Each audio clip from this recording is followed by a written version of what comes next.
തൃണമൂൽ കോൺഗ്രസിലെ വിമതർ ബിജെപിയുമായി സമ്പർക്കത്തിലെന്ന സൂചന. ഇതിനിടെ വിമത എംഎൽഎമാർക്ക് ഉള്ളിലും ഭിന്നതയെന്ന് റിപ്പോർട്ടുകൾ പുറത്തുവന്നു. മമതാ ബാനർജിയെ തഴയരുതെന്ന് വിമത ക്യാമ്പിലെ 16 എംഎൽഎമാർ ആവശ്യപ്പെട്ടു.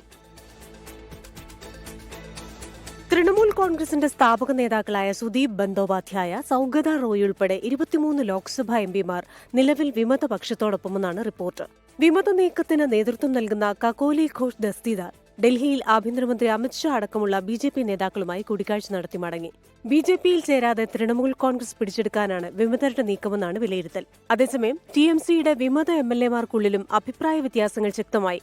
മമതാ ബാനർജിയെ പാർട്ടിയുടെ ഉപദേശകയാക്കാമെന്ന ഋതബ്രത ബാനർജിയുടെ പരാമർശത്തെ ഒരു വിഭാഗം എതിർത്തു. മമതയെ അധ്യക്ഷയാക്കണമെന്നും മമതയെ താഴ്ത്തിക്കെട്ടി സംസ്ഥാനത്ത് മുന്നോട്ടു പോകാനാകില്ലെന്നുമാണ് മറുവിഭാഗത്തിന്റെ നിലപാട്. ഋതബ്രത ബാനർജി വിളിച്ച യോഗത്തിൽ വിമതപക്ഷത്തെ 58-ൽ 32 പേർ മാത്രമാണ് പങ്കെടുത്തത്. വിമതപക്ഷത്തു നിന്ന് മമതയെ പിന്തുണയ്ക്കുന്ന 16 പേർ വിട്ടുനിന്നു. 24 ഡൽഹി.